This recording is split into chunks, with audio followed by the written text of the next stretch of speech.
Hello friends, welcome to today's Samayal. இன்னைக்கு நம்ம today சமையல்ல கோதுமை மாவை பயன்படுத்தி நல்ல உதிரியா சுவையான இடியாப்பம் ரொம்ப சுலபமா எப்படி செய்யலாம்னு தான் பார்க்க போறோம்.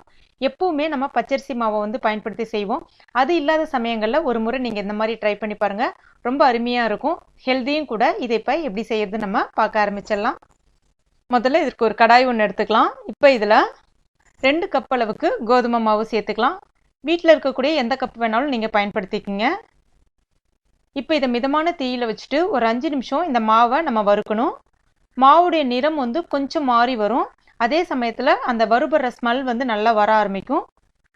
கருகிடாம பார்த்துக்குங்க. இப்போ மாவு கொஞ்சம் நிறம் மாறி நல்ல வாசனை வந்துருச்சு.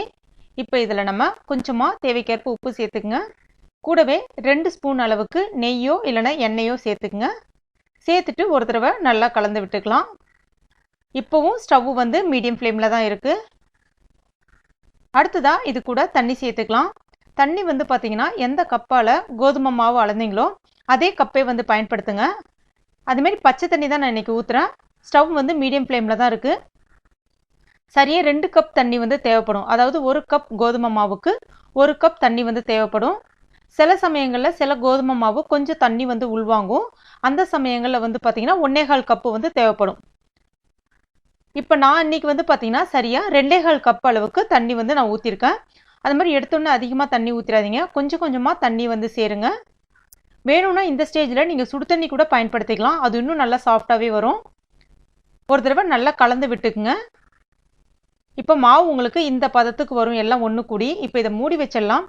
இப்போ சிம்மில் ஒரு 5 நிமிஷம் இது அப்படியே இருக்கட்டும். ஒரு 5 நிமிஷத்துக்கு அப்புறம் ஸ்டவ் ஆஃப் பண்ணிவிட்டு ஒரு 10 நிமிஷம் அப்படியே மூடி வச்சிருங்க. இது இப்போ ஒரு 10 நிமிஷம் ஆயிடுச்சு. இப்போ இதை நம்ம திறந்து பார்த்தலாம். மாவு கொஞ்சம் மிதமான சூட்டில் தான் இருக்கும்.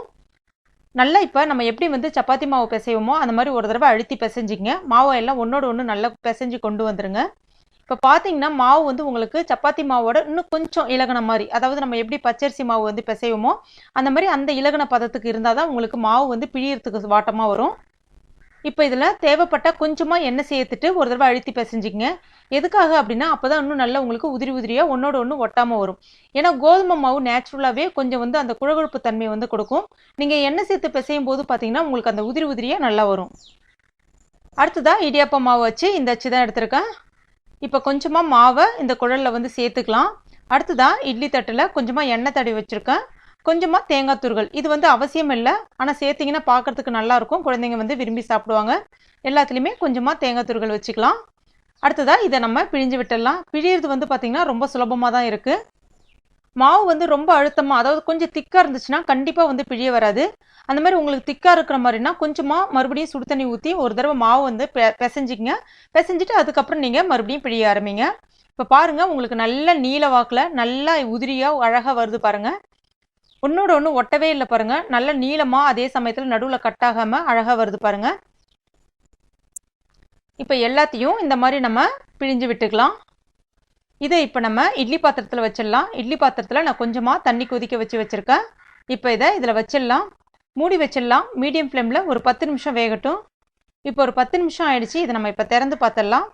இப்போ இடியாப்பம் நல்லா வெந்து பூ போல் வந்திருக்கு பாருங்க. இதை உடனே எடுக்கக்கூடாது. கொஞ்சம் ஆற விட்டு சாப்பிட்டாதான் நல்லாயிருக்கும் இந்த இடியாப்பம். நம்முடைய சுவையான கோதுமை இடியாப்பம் ரொம்பவே அருமையாக ரொம்ப ஆரோக்கியமாக ரெடி ஆயிடுச்சு. இது கூட தேங்காய் பால், அதாவது நாட்டு சக்கரை கலந்த தேங்காய் பால் சேர்த்து சாப்பிட்டிங்கன்னா ரொம்ப ரொம்ப அருமையாக இருக்கும்.